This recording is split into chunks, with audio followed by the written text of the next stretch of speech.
Hello guys, আসসালামু আলাইকুম। আমি এখন আছি খুলনা রেল স্টেশনের এই জায়গা আসলে আপনারা দেখতে পারবেন সৌদি আরবের মতন খেজুর বাগান। তার আশেপাশে একটু দেখাই পিছনে, এই যে দেখুন সৌদি আরবের মতন খেজুর বাগান। এই জায়গায় এসে ঘুরে যেতে পারেন। আর এই পাশে পুরনো তো কটা বাসা বাড়ি আছে দেখুন। এই যে সে কত যুগ যুগ ধরে ফালানো এটা, ঠিক আছে।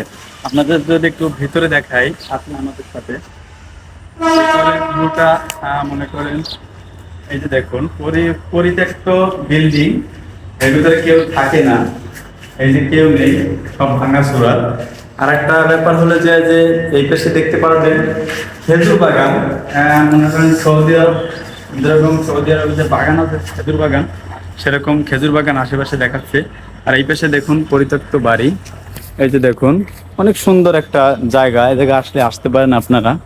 এই যে দেখুন কি সুন্দর একটা মানে ইট দিয়ে তৈরি করা তিনটা চারটা বাসা বাড়ি আছে এই জায়গা দেখা যাচ্ছে। তো এই পাশে আবার ওই যে দেখুন ওই যে খেজুর বাগান, আর পাশেই রেল স্টেশন। কত সুন্দর একটা জায়গা।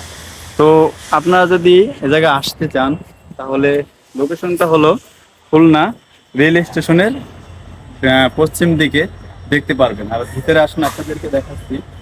এই যে দেখুন এই যে বাসা বাড়ি, এই জায়গায় এসে অনেকে ছবি টবি তুলে। আর ভিতরে মনে করেন অনেক জায়গা ফাঁকা। এই যে দেখুন এই জায়গা কেউ থাকে না, মানে পরিত্যক্ত। এটা অনেক শত শত বছর ধরে এটা পড়ে আছে, কেউ থাকে না। আগে থাকতো কিনা সেটাও আমি জানি না।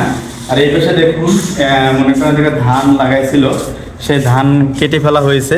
অনেক সুন্দর এই যে জায়গাটা। তো আপনারা যদি জায়গা আসতে চান, আসতে পারেন খুলনা রেল স্টেশন। এসে ওই মাথা থেকে বাম পাশে আসতে ডান পাশে, যেতে বাম পাশে পশ্চিম দিকে এই জায়গাটা পাবেন। তো সবাইকে ধন্যবাদ। ভিডিওটা ভালো লাগলে ভিডিওতে একটা লাইক দিয়ে চ্যানেলটি অবশ্যই সাবস্ক্রাইব করে রাখবেন। ধন্যবাদ সবাই।